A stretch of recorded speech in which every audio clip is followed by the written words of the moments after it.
Hi everyone, my name is Chris Panny with The Body Wish, your gateway to holistic nutrition. Welcome to my series, Wellementary, where I connect with experts in fitness, nutrition, and mindset.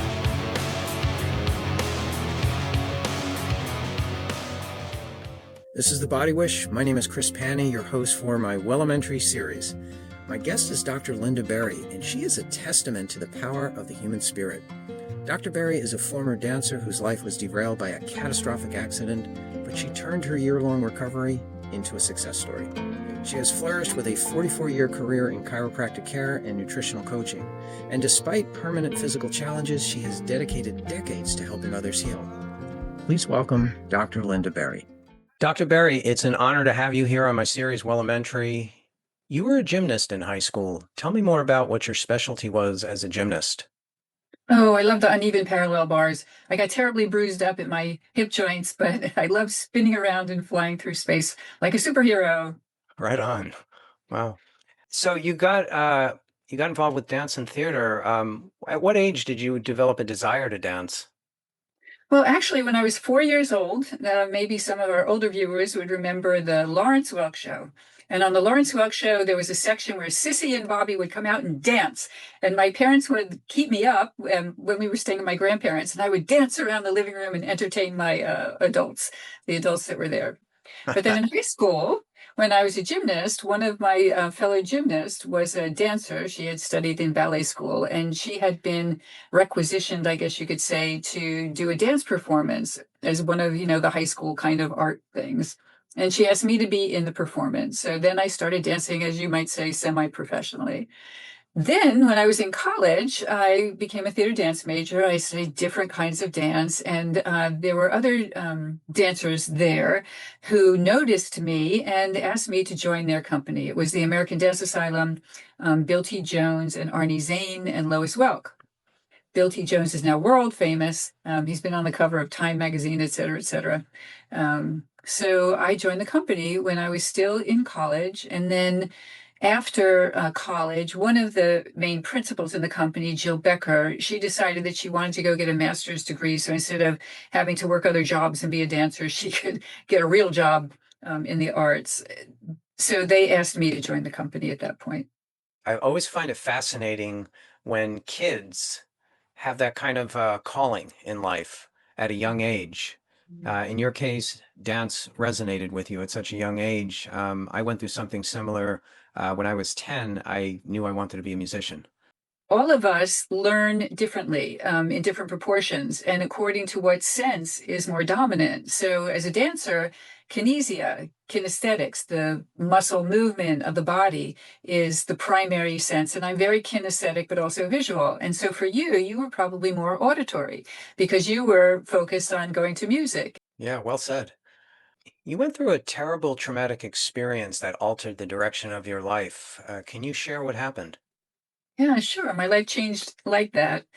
Bill and Arnie and I were driving down to New York City. Arnie's brother was moving, and so getting rid of some furniture. And so Bill and Arnie rented a van, and I hitched a ride with them. You think you're immortal in your 20s, so they were both securely seatbelted in their seats in the U-Haul van, but I was sitting on pillows in the middle of the two seats. And we left after we had just finished a dance performance series we all lived together in a neo-Greco mansion. It's not grand. It was, just that was the style of the architecture. So after the dance performance, we left, and it was 3 o'clock in the morning when the van actually tumbled out of control. Arnie was driving. He thinks it must have hit some black ice on the side of the road.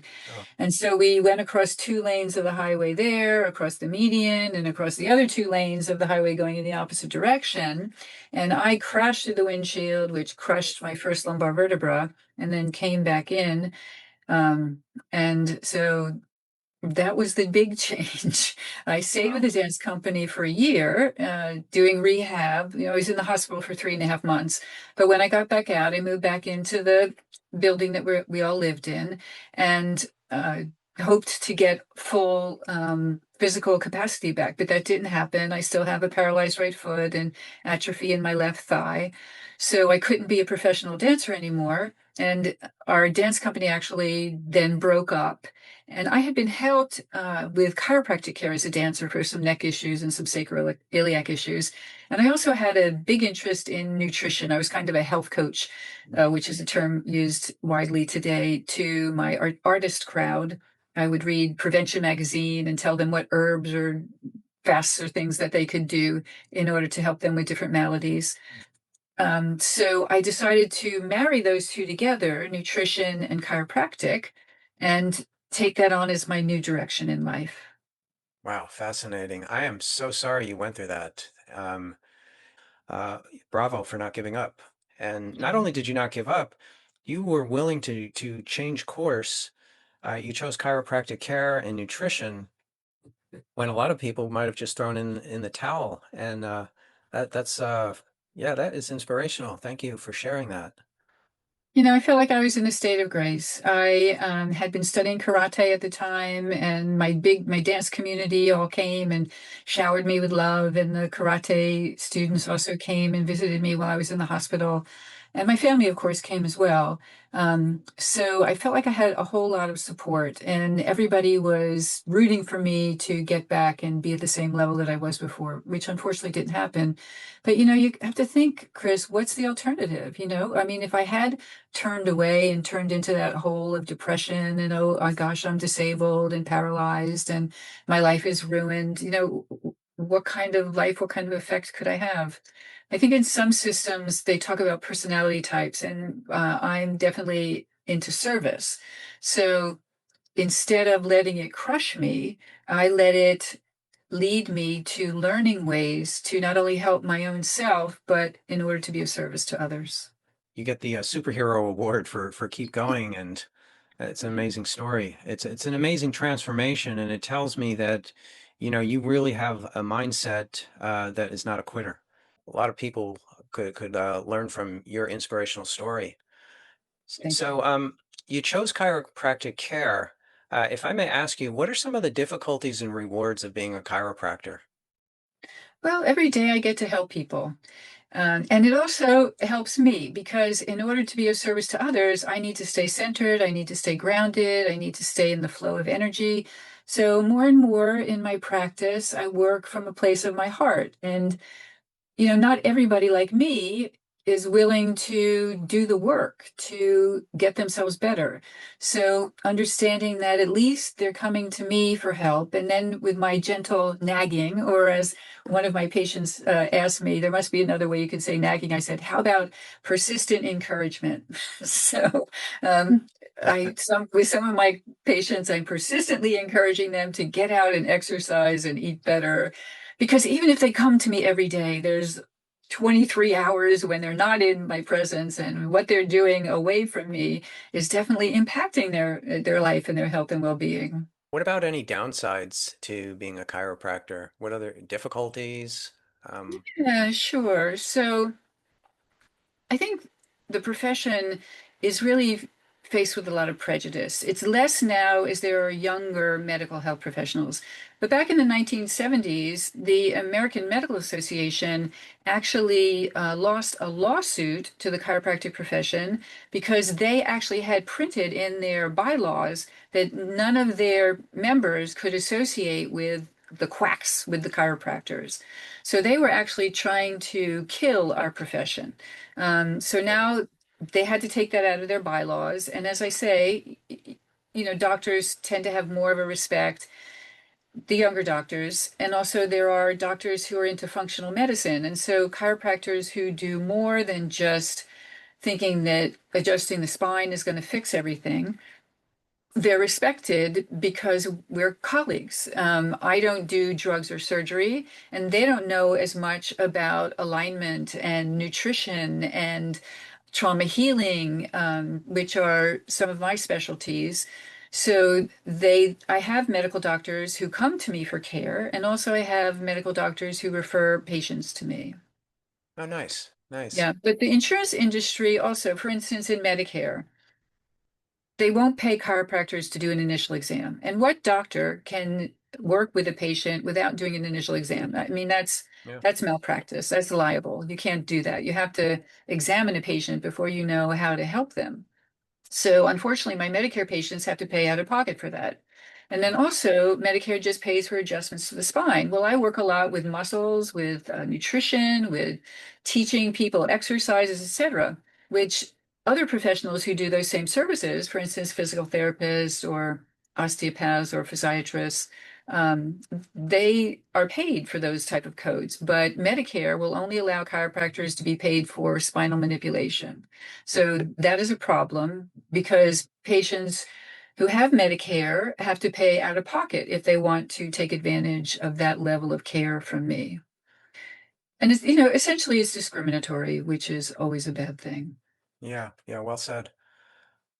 While you were in school studying to become a chiropractor, and I guess this could also apply to after school, did you ever feel that you were overwhelmed or maybe this wasn't such a good move after all? Or were you totally on board once you made the commitment? Oh no, I was driving right ahead. I was very excited to Nice, offer my services to the world. Yeah, yeah. nice. No, it sounds like you went full speed ahead. You never had any doubts, and you've enjoyed the ride ever since you made the choice. Well, I can admit that after chiropractic school, I couldn't read a book for 3 years because there was so much devotion that I had to spend looking at the books and studying during chiropractic school. Nice.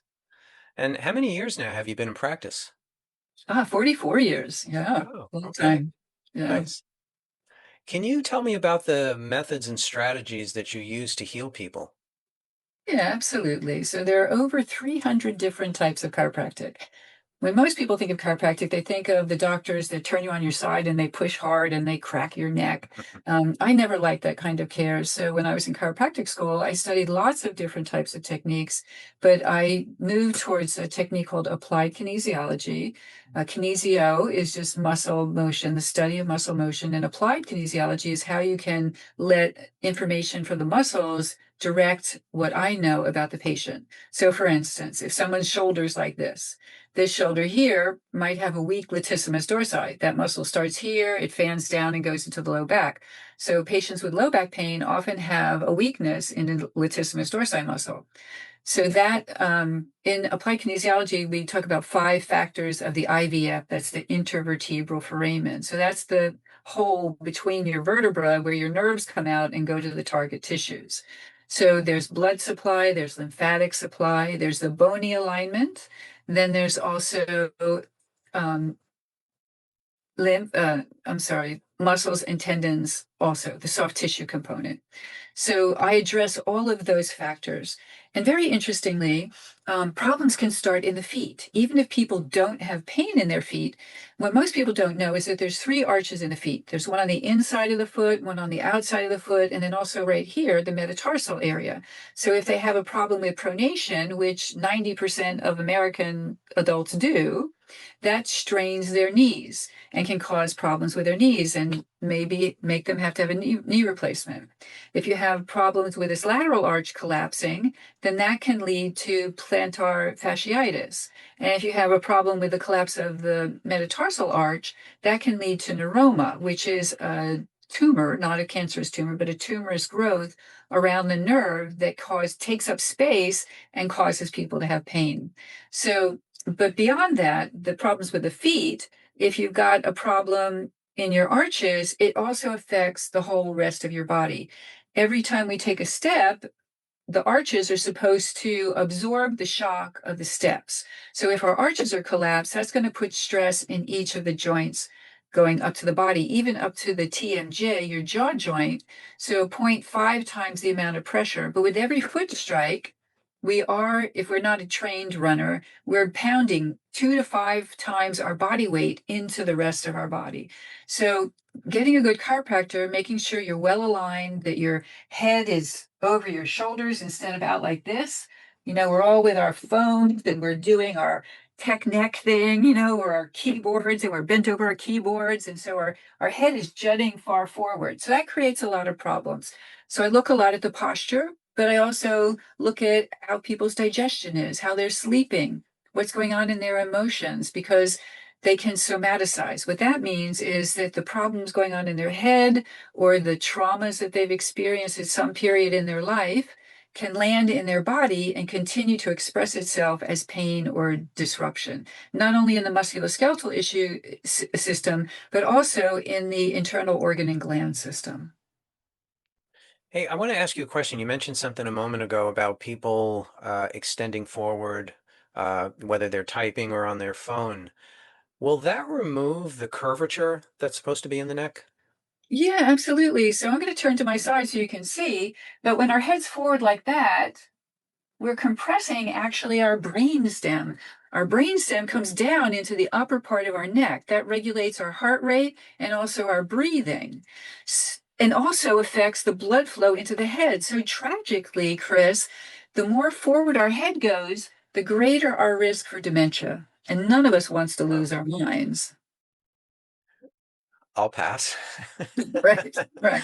I want my mind. Uh, That's right. So if anybody's seen the series Downton Abbey, that Victorian posture where we're totally upright, that's the kind of posture that we should be having without having to wear corsets, ladies. well, I'll put on a corset. I can be one of the girls. What kind of professionals do you like to collaborate with? Well, personally, I have three chiropractors that take care of me. I go to see an osteopath, and also I have a primary care doctor. His name is Elson Hawes, and he's written books on fasting and nutrition. So, a holistic primary care doctor is a good doctor to have. And then I see an acupuncturist who also does lens therapy, which is helpful for our brain waves. And she does microcurrent as well. So she's wonderful. And I also see a massage therapist. She does that very deep tissue stuff, which makes me crazy and sore, and I hate it. And so she's very kind to me, and she just gives me nice, soothing massages. Nice. You know, you went through such a traumatic ordeal and you've managed to come out on the other end and remain positive. What do you do to help others who feel demoralized in their own life? Well, on my website, which is drlindaberry.com, DR for doctor, you can find a 15-minute guided meditation. It's called Smile into Your Distress. So when we're upset, our physiology turns to shutting down our digestion, making our muscles tight, impeding our circulation, messing up our sleep. So if we can shift that stress into energy. So I talk about it as transforming stress into vitality. So you have the fuel to build and to carry out your life and dreams. It's free. It's on my website. You just give me your name and your, you put in a username and a password and, no, you give me your name and your email address, and then we send you the MP3 audio program that you can use on any listening device that you like. So that's something that's helpful. In trauma healing, there's some different, I call them tricks. So if you've got pains and issues from the mid chest line up, you can focus on your hands and your fingertips or the top of your head in order to dissipate that pain. So by changing your focus, by using your prefrontal cortex, you're able to manage the other parts of your brain that are screaming out in pain or depressed or taking you down a dark pathway. So using your focus to focus on your hands can help to dissipate and discharge the pain. And then if the problem is from your mid chest line down, you focus on your feet. So thinking of something good, focusing on these different parts of your body can actually lead to what's called a discharge. So you might notice that there's a tingling feeling or a feeling of warmth or fluid flow or just relaxation, or you might even get a little trembling as this trauma or pain that's been trapped in your body is leaving your body. So I often give patients homework, and I'm guilty of giving people too much homework, I'm told. So teaching people things that they can do at home to help themselves, because as I said, even if they're here every day, which nobody is, if they don't carry through and do self-care things at home, then they're kind of defeating the purpose of building their own health and well-being. Hmm. Any final thoughts you'd like to add? Yeah, well, I'm really liking the new direction that I'm moving in. It's regenerative medicine, and there are extracellular vesicles that come out of stem cells in your body. And as we get older, they decrease. Everything wears out as we get older. We're made of material, and material wears out. So we can replace them, these extracellular vesicles, that have growth factors in them and RNA molecules in them that help to repair and regenerate our tissues. So I'm very excited about doing that. And also, I do a lot of work with energy medicine, not channeling energy through my hands, but you can see behind me on the table, there's a mat on top of the table. It's called the cloud, and that has in it different frequencies. There's 5 programs: relax, balance, energize, synchronize, and transform. So what you may not know is your body is not only fluid, but it's also electrical. We're electrical and we're chemical. And each of our different cells and systems has a different electrical signature when it's optimally healthy. So by laying on this mat and turning it onto one of those programs, you can help stimulate the systems that help you to relax or transform or to energize, etc. So I'm very excited about having that in my toolbox to help my patients with. Nice. Well, I certainly sense the enthusiasm. Um, well, it's been an absolute pleasure talking with you, Dr. Berry. It's an honor to have you here. Thank you for setting time aside to tell us about your life and how you've evolved into the person that you are. Down in the description, there's contact information if you'd like to schedule a consultation with her. Dr. Berry, once again, thank you so much for joining me. And thank you for asking me. It's been a pleasure, Chris.